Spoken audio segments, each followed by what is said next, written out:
नमस्कार दोस्तों, YouTube channel Lakhan माली में आप सबका बहुत बहुत स्वागत। दोस्तों, आज का हमारा वीडियो रहेगा बहुत ही इंपॉर्टेंट है, नाटक शिक्षण की विधियां। हमने संस्कृत शिक्षण विधियों की एक सीरीज चालू कर रखी है, जिसके अंतर्गत हमने कई वीडियो अपलोड कर दिए हैं। उसी के क्रम में आज का हमारा वीडियो नाटक शिक्षण की विधियां रहेंगी।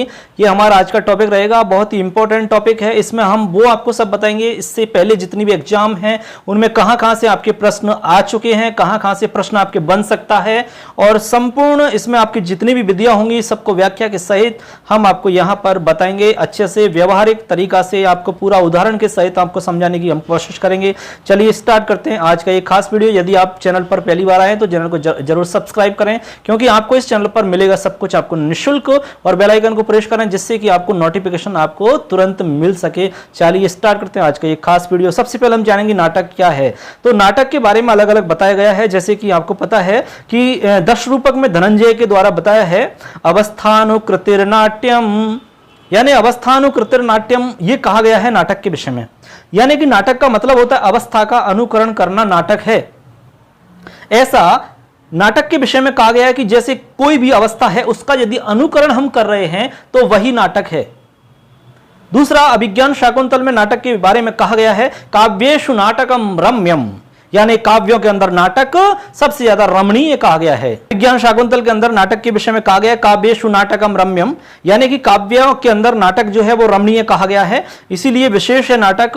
और नाटक के बारे में धनंजय ने कहा है अवस्थानुकृतिर नाट्यम। तो ये तो हो गया कि नाटक क्या है। और नाटक आप जानते हैं कि संस्कृत की नट धातु से बना है, जिसका अर्थ नृत्य करना या फिर अभिनय करना या फिर अनुकरण करना होता है।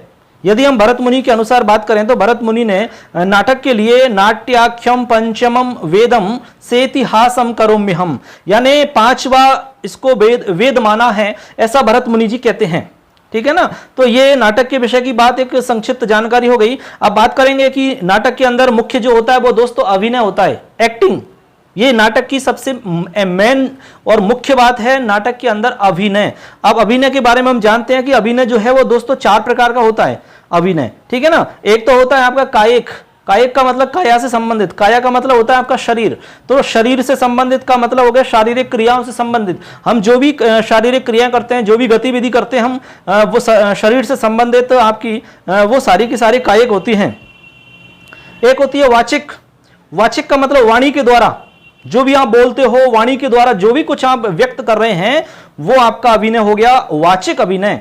और एक होता है दोस्तों सात्विक अभिनय। सात्विक अभिनय जो है वो सर्वश्रेष्ठ अभिनय माना जाता है। इसके अंदर काया और वाणी दोनों ही इसमें सम्मिलित हो जाते हैं, यानी कि कायिक और वाचिक दोनों इसमें सम्मिलित होते हैं। और एक चौथा आहार्य होता है। आहार्य का मतलब यहां पर वेशभूषा से होता है, यानी कि आपने किस प्रकार की वेशभूषा धारण की हुई है, आपने किस प्रकार के वस्त्र, आपने कैसी कॉस्ट्यूम से आपने धारण की हुई है, इससे आपका यहां पर आहार्य का मतलब यहां पर होता है। तो दोस्तों आपको ध्यान में रखने हैं कि नाटक के अंदर चार प्रकार के अभिनय होते हैं। अभिनय कौन कौन से होते हैं ये आपको ध्यान रखना है। ये आपके एग्जाम में आ चुका है, कई बार पूछा जा चुका है, इसीलिए आपको ये चीज अच्छे से ध्यान रखनी है। तो ये बात हुई कुछ जो कि एकदम सिंपल थी। अब हम बात करते हैं कि जो नाटक है उस नाटक के उद्देश्य क्या होते हैं।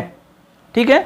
अब नाटक के उद्देश्य क्या होते हैं उसको हम जानेंगे। उसके बाद में नाटक शिक्षण के उद्देश्य क्या होते हैं उसको भी हम जानेंगे। तो नाटक के उद्देश्य क्या है, सिंपल आपको बता देते हैं सीधा सीधा। तो इसके मुख्य रूप से भरत मुनि ने नाट्य शास्त्र के अंदर इन्होंने केवल 3 उद्देश्य बताए हैं। उन तीनों ही उद्देश्यों के अंदर सारा कुछ समाहित हो चुका है। तो भरत मुनि ने नाट्य शास्त्र में नाटक के कौन कौन से 3 उद्देश्य बताए हैं वो हम बात करते हैं। तो इन्होंने 3 उद्देश्य बताए। नंबर 1 हितोपदेश जननम, यानी हितोपदेश जननम इन्होंने पहला उद्देश्य बताया है। इसका मतलब है कि व्यक्ति व समाज के कल्याण के लिए उपदेश देना, व्यक्ति का कल्याण हो सके, हमारे समाज का कल्याण हो सके, इस प्रकार का कल्याण के लिए उपदेश देना, यह पहला उपदेश है, यह पहला उद्देश्य हुआ। दूसरा है विश्रांति जननम। विश्रांति जननम का मतलब समाज और व्यक्ति को शांति प्रदान करना, यानी समाज को और व्यक्ति को शांति प्रदान करना, यह विश्रांति जननम, यह एक दूसरा उद्देश्य हुआ।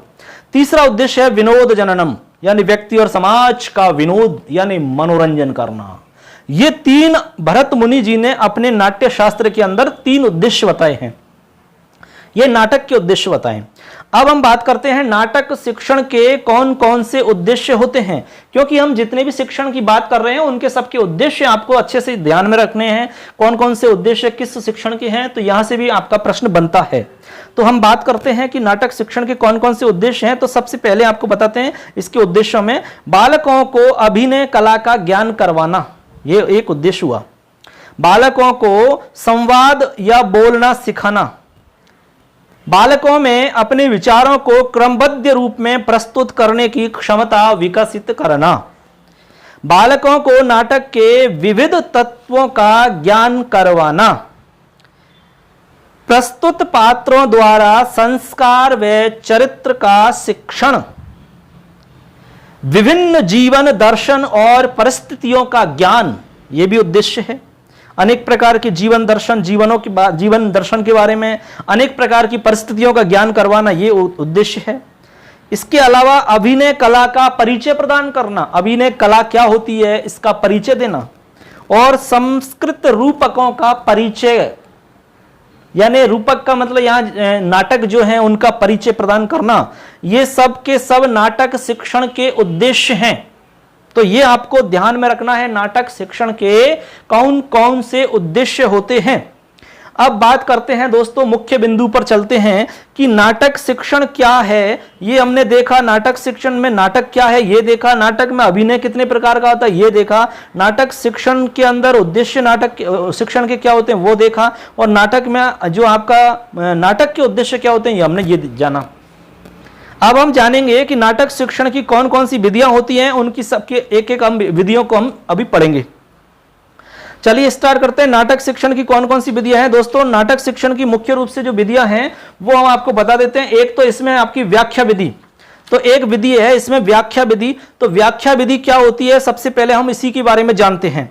नाटक शिक्षण के अंदर व्याख्या विधि में क्या होता है, व्याख्या के माध्यम से किसी भी नाटक को पढ़ा देना या शिक्षण करवा देना, यह आपकी व्याख्या विधि होती है। तो इसका मतलब आपको सीधा से समझना है कि इस विधि के माध्यम से या इस विधि के अंतर्गत कोई भी शिक्षक बिना किसी अभिनय या हाव भाव के गद्य पाठ की तरह ही नाटक के पाठ को पढ़ा देता है। जैसे हम गद्य का पाठ पढ़ते हैं, ठीक है ना, उसी प्रकार से नाटक को हम पढ़ा देते हैं। इसमें कोई हाव भाव, कोई भी अंग संचालन, ठीक है ना, कोई भी अलग से गतिविधि इसमें नहीं की जाती है। जैसे हम गद्य को पढ़ते हैं उसी प्रकार से पढ़ दिया जाता है। इस विधि में केवल कठिन शब्दों का अर्थ बताया जाता है और संवादों का विश्लेषण कर दिया जाता है। जैसे कोई भी संवाद आ गया उसके बारे में बता दिया, व्याख्या करके बता देते हैं उसमें। अभिनय कला का कोई प्रयोग नहीं होने के कारण नाटक शिक्षण की यह सबसे निम्न स्तर की विधि मानी जाती है दोस्तों। यह सबसे निम्न स्तर की विधि मानी जाती है, क्योंकि अभिनय कला का यहां पर प्रयोग नहीं किया जाता है। क्योंकि हम जानते हैं कि नाटक के अंदर तो अभिनय मुख्य होता है। सबसे मुख्य बिंदु यदि हम बात करें नाटक शिक्षण में तो वो है अभिनय। और अभिनय आपको बताया जैसे चारों प्रकार के अभिनय में सभी आपके मुख्य हैं। तो ये हमारी व्याख्या विधि हो गई, समझ गए आप। व्याख्या विधि में यानी व्याख्या के माध्यम से पढ़ा देना। दूसरा है हमारे अगली जो विधि है हमारी वो है आदर्श नाट्य विधि। आदर्श नाट्य विधि या फिर दूसरा नाम है आदर्श नाट्य पठन विधि। यह हमारी दूसरी विधि है। इसमें क्या होता है दोस्तों, आदर्श नाट्य विधि है। नाट्य विधि आप समझ गए होंगे। इस विधि में, इस विधि के अंतर्गत नाटक के संवादों के अनुसार, यानी जैसे मान लो सीता का संवाद है, राम का संवाद है, और कुंभकर्ण का संवाद है, ठीक है ना, रावण का संवाद है, तो ये अलग अलग संवाद हो गए। तो नाटक के संवादों के अनुसार शिक्षक स्वयं अभिनय करते हुए नाटक के पाठ को पढ़ाता है। जैसे रावण का रोल आया, रावण का संवाद आया तो रावण की तरह बोलकर बताना, राम का आया तो राम की तरह बोलकर बताना, और सीता जी का आया तो सीता जी की तरह बोलकर बताना। इस प्रकार से अलग अलग संवादों के अनुसार शिक्षक स्वयं अभिनय करते हुए नाटक को पढ़ा देता है। यह आदर्श नाट्य विधि के अंदर होता है। और क्या होता है इसमें, पात्रों के परिवर्तन के अनुसार एवं संवादों के अनुसार शिक्षक के उच्चारण में परिवर्तन होता रहता है एवं भावों के अनुसार वह अंग संचालन भी करता रहता है। इस विधि से बालकों को प्रत्यक्ष अभिनय कला का ज्ञान प्राप्त नहीं होता है। यानी प्रत्यक्ष रूप से बालकों को अभिनय का ज्ञान नहीं होता है, क्योंकि बालक अभिनय करते नहीं है। इसमें अभिनय कौन करता है, इसमें शिक्षक करता है, बालक सिर्फ देखते हैं। अतः यह विधि भी नाटक शिक्षण के लिए उपयुक्त नहीं मानी जाती है, क्योंकि इसमें टीचर ज्यादा इन्वॉल्व हो रहा है, टीचर ज्यादा इसमें सक्रिय रहता है, शिक्षक ही इसमें अभिनय कर रहा है, शिक्षक उनको पढ़ा रहा है, शिक्षक ही हाव बता रहा है, सब कुछ शिक्षक ही कर रहा है। लेकिन बच्चे सब कुछ देख रहे हैं तो ज्यादा एक्टिव बच्चे नहीं रहते इसमें, तो ज्यादा उपयुक्त नहीं माना जाता है। तो कुल मिलाकर के इसमें संवादों के हिसाब से जैसा उसमें अभिनय रहता है उसको अपनी वाणी के माध्यम से व्यक्त करना होता है। जैसे मान लो किसी में गुस्सा है तो गुस्सा जो है उसको अपनी वाणी के द्वारा व्यक्त करना, संवाद में व्यक्त करना, और कोई प्रेम की बात है तो उसको व्यक्त करना, कोई और अलग तरीका की बात है, कोई कंपन युक्त बात है, कोई डरावनी बात है तो उसको उसी रूप में व्यक्त करना। यही है आदर्श नाट्य विधि या फिर आदर्श नाट्य पठन विधि। दो विधियां हो गई दोस्तों, आपको समझ में आ गया होगा। अगली विधि है अभिनय विधि। अब अभिनय विधि दोस्तों समझ में आ गया, अभिनय का मतलब अभिनय करना, एक्टिंग करना। अब ये अभिनय विधि आपकी दो प्रकार की होती है, ऐसे समझना आपको। एक तो होती है कक्षा अभिनय विधि और दूसरी होती है रंगमंच अभिनय विधि। कक्षा अभिनय विधि में आपके कक्षा के अंदर अभिनय होता है और रंगमंच अभिनय में आपके रंगमंच पर अभिनय होता है। सिंपल, एकदम सीधा सा है। कैसे, सुनिए। सबसे पहले हम आपको बता रहे हैं कक्षा अभिनय विधि। तो कक्षा अभिनय विधि में क्या होता है, सुनिए आप। इस विधि के अंदर क्या होता है दोस्तों, कक्षा के अंदर ही अभिनय किया जाता है। इस विधि के अंतर्गत कक्ष के अंदर ही, जहां पर हम कक्षा बच्चों की पढ़ाते हैं, कक्षा जहां पर लगती है उसी कक्षा के अंदर ही विद्यालय की पोशाक में ही छात्रों से नाटक का पाठ करवाया जाता है, अभिनय करवाया जाता है। यानी कि जो छात्र हैं जैसे कक्षा के अंदर अपनी उन्हीं पोशाक के अंदर, जो स्कूल की पोशाक है, स्कूल की जो यूनिफॉर्म है, उसी यूनिफॉर्म के अंदर ही उनसे क्या करवाया जाता है, अभिनय करवाया जाता है और नाटक पूरा करवाया जाता है अलग अलग पात्रों के हिसाब से। जैसे मान लो कोई सीता है तो सीता का रोल दे दिया किसी को, कहा कि आप फला है ना, आपको सीता जी का संवाद करना है, आपको रावण का करना है, आपको राम का करना है, आपको फलाने का करना है, ऐसे उनको अलग अलग बता दिया और पूरा पूरा नाटक हम अभिनय कर रहे हैं वहां पर। शिक्षक कक्षा के विविध छात्रों को नाटक की आवश्यकता के अनुसार पात्र के अनुरूप ही उसमें नियुक्त कर देता है। छात्र अपने स्थान पर खड़े होकर के अपने पात्र के अनुसार संवाद बोलते हैं। जैसे मान लो सीता का संवाद आया तो सीता जिसको बनाया वो सीता का संवाद करेगी, है ना। रावण का आया तो रावण जिसको बनाया वो रावण का संवाद करेगा। ऐसे अलग अलग संवाद चल रहा है और पूरा का पूरा नाटक हो रहा है एक तरीका से। इस विधि में भी सभी छात्रों को अभिनय का अवसर नहीं मिल पाता है। इसमें कठिन शब्दों के अर्थ को भी स्पष्ट नहीं किया जाता है। अतः इस विधि को भी नाटक शिक्षण के लिए अधिक उपयुक्त नहीं माना जाता है। तो कुल मिलाकर के हो गया कक्षा अभिनय विधि के अंदर कि कक्षा के अंदर इसमें अभिनय किया जाता है, कंप्लीट छात्र इसमें अभिनय करते हैं, शिक्षक उनको केवल मार्गदर्शन के रूप में उनको बताता है और सारे का सारा इसमें नाटक जो है वो अभिनीत हो जाता है। ठीक है, इस प्रकार से कक्षा अभिनय में ये सब हो जाता है। अब दूसरा है रंगमंच अभिनय विधि। अब रंगमंच अभिनय विधि में क्या होता है बच्चों, वो समझिए आप। रंगमंच अभिनय विधि में, जैसे रंगमंच से आपको पता लग रहा होगा, रंगमंच का मतलब होता है आपकी जहां पर जो मंच बना होता है नाटक के लिए, ठीक है ना। अब उसमें आपको सारा कुछ वेशभूषा चाहिए पूरी की पूरी। जैसे मान लो आपको रावण का रोल करना है, रावण का संवाद करना है, तो रावण के आपको आभूषण चाहिए, रावण के आपको कॉस्ट्यूम्स चाहिए, पूरी वेशभूषा चाहिए। सीता जी बनना है तो सीता जी के सब कुछ आपको कपड़े चाहिए वैसे के वैसे ही। आपको राम का रोल करना तो आपको राम की तरह ही दिखना होगा। ये रंगमंच अभिनय में होता है। तो रंगमंच अभिनय क्या होता है, रंगमंच अभिनय विधि में इस विधि के अंदर रंगमंच पर वास्तविक वेशभूषा धारण करके नाटक पाठ का अभिनय किया जाता है। ठीक है ना। जैसे राम का रोल करना है तो राम की तरह दिखना चाहिए, रावण का करना है तो रावण की तरह दिखने चाहिए आप, सीता करना है तो सीता की तरह दिखने चाहिए आप। इस प्रकार से उसमें रोल किया जाता है। ठीक है ना। इस विधि के प्रयोग से बालकों को नाटक की इसमें विषय वस्तु का एवं अभिनय कला का वास्तविक ज्ञान प्राप्त हो जाता है। अतः इन चारों विधियों में रंगमंच अभिनय विधि को नाटक शिक्षण के लिए अधिक उपयुक्त माना जाता है। अत्यधिक खर्चीली विधि होने के कारण इस विधि का अधिक प्रयोग नहीं किया जाता है। हाँ, यह जरूर है कि यह बहुत ज्यादा खर्चीली होती है, क्योंकि इसमें बहुत सारा पैसा खर्च होता है। खर्च पैसा होता ही है, क्योंकि हम जानते ही हैं, क्योंकि इसमें बहुत सारे कॉस्ट्यूम्स की आवश्यकता पड़ती है, रंगमंच पर बहुत सारे साज सज्जा की आवश्यकता पड़ती है। तो निश्चित रूप से ये महंगी विधि है बहुत ज्यादा। छात्रों द्वारा पूरे नाटक का मंचन किया जाता है, ये बहुत ही व्ययकारी है।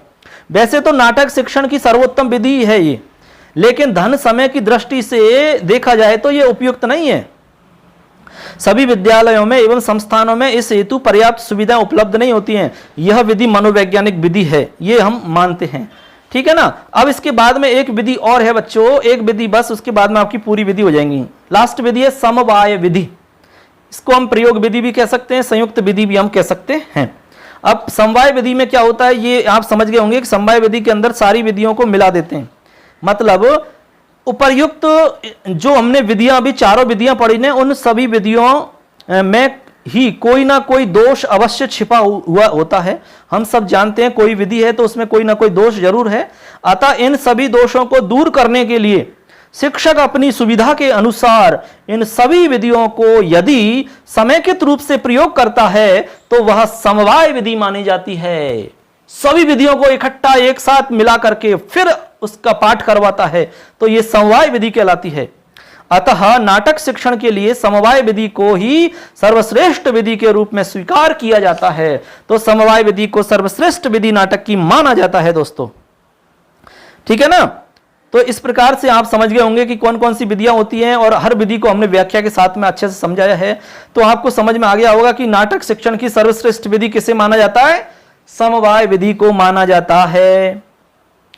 और यदि नाटक शिक्षण के उद्देश्यों को पूरा करने की दृष्टि से सर्वश्रेष्ठ विधि की हम बात करें तो वो रंगमंच अभिनय विधि है दोस्तों, क्योंकि उसमें नाटक के सारे उद्देश्यों को पूरा करने की क्षमता वहां रहती है इसमें।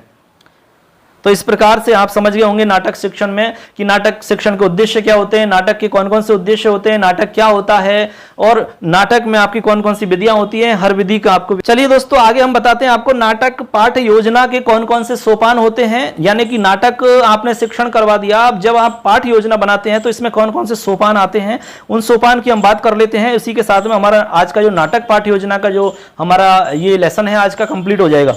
तो सबसे पहले दोस्तों इसमें पाठ योजनाओं के अंदर सबसे पहला सोपान है प्रस्तावना का। अब प्रस्तावना में क्या होता है हम सब जानते ही हैं। प्रस्तावना के अंदर छात्रों के पूर्व ज्ञान पर आधारित प्रश्न पूछे जाते हैं। यानी कि इसमें पहले का कितना ज्ञान है, पूर्व ज्ञान कितना है, इस चीज का पता लगाया जाता है और नए ज्ञान से उसको हम जोड़ देते हैं। यह आपका प्रस्तावना हो जाती है। इसके बाद में अगला है आपका उद्देश्य कथनम। उद्देश्य कथन में क्या होता है, छात्र इस पाठ से क्या अर्जित करेंगे इस बात का कथन करते हैं। यानी कि उद्देश्य का कथन करते हैं कि आज हमारा क्या इसमें कथन है, मुख्य आज का विषय क्या है हमारा, वो इसमें हम बताते हैं आपको, उस बात का हम इसमें कथन करते हैं। इसके बाद में प्रस्तुतिकरण होता है। अब प्रस्तुतिकरण के अंदर कुछ सोपान होते हैं हमारे नाटक के अंदर। कौन कौन से प्रस्तुतिकरण में क्या क्या होता है, सबसे पहले आदर्श वाचनम। इसमें आदर्श वाचन शिक्षक के द्वारा किया जाता है। तो इसमें आपका हाव भाव गति यति लय बिल्कुल अच्छी तरीका से उसमें उसका वाचन करता है आदर्श वाचन। उसके बाद में अनुकरण वाचन छात्र करते हैं, ठीक है ना। तो आदर्श वाचन के बाद में अनुकरण वाचन हो गया। उसके बाद में अनुकरण वाचन के बाद में बोध प्रश्न पूछे जाते हैं कि बालकों को कितना बोध हुआ इस विषय में, तो बोध प्रश्न किए जाते हैं। इसके बाद में काठिन्य निवारण किया जाता है, जो भी कठिनता होती है, जो भी कठिन शब्द होते हैं उनका निवारण करते हैं। इसके बाद में विषय वस्तु संबद्ध प्रश्न पूछे जाते हैं, विषय वस्तु से संबंधित कुछ प्रश्न बनाए जाते हैं, या फिर आप समझ लो कि भाव विश्लेषणात्मक प्रश्न पूछे जाते हैं, यानी उसका भाव कितना समझ में आया इससे संबंधित प्रश्न पूछते हैं। अगला जो आपका इसमें सोपान रहेगा वो है पाठाभिनय, यानी महत्वपूर्ण सोपान है ये। पाठाभिनय सोपान होता है, पाठ का अभिनय होता है इसमें। तो इसमें आपका एक तो आदर्श अभिनय, अध्यापक द्वारा वाचिक अभिनय किया जाता है, इसमें अध्यापक द्वारा अभिनय किया जाता है। उसके बाद में भूमिका वितरणम, यानी छात्रों में नाटकों के पात्रों का इसमें विभाजन करते हैं, डिवाइडेशन करते हैं। फिर यानी अलग अलग इसमें भूमिका हम बता देते हैं। जैसे राम बना दिया, किसी को राम का रोल करना है, किसी को सीता करना है, किसी को रावण का करना है, किसी को कुंभकर्ण का करना है, किसी को फलाने का करना है, किसी को किसी और का करना है। ऐसे भूमिका अलग अलग बांट दी जाती है। उसके बाद में अनुकरण अभिनय। अनुकरण अभिनय में क्या होता है, छात्रों द्वारा वाचिक अभिनय किया जाता है, यानी शिक्षक को देख करके छात्र अभिनय करते हैं। फिर जैसे शिक्षक कर रहा है उसी प्रकार वो भी करते हैं। तो ये आपका अनुकरण अभिनय हो गया। इसके बाद में हमारा अगला सोपान आता है मूल्यांकनम। इसमें मूल्यांकन प्रश्न किए जाते हैं कि बालकों को कितना अधिगम हुआ या नहीं हुआ, इस चीज का पता लगाने के लिए मूल्यांकन प्रश्न किए जाते हैं। और अंतिम हमारा सोपान होता है गृह कार्यम। इसमें हम गृह कार्य देते हैं उनको। बस इसी के साथ में आपका पाठ योजना के सोपान समाप्त हो जाते हैं और इसी के साथ में हमारा आज का ये वीडियो पूरा हो जाता है कंप्लीट। इसमें हमने आपको कंप्लीट नाटक शिक्षण के अंदर कौन कौन सी विधियां चलती हैं, एक एक विधि को स्पष्ट आपको अच्छे से समझाया है। आप आशा करते हैं आपको अच्छा समझ में आया होगा।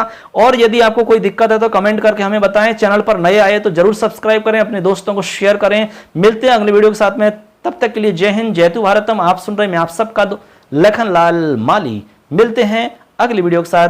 फिर मुलाकात होगी आपसे, कुछ नया लेकर के आएंगे। धन्यवाद दोस्तों।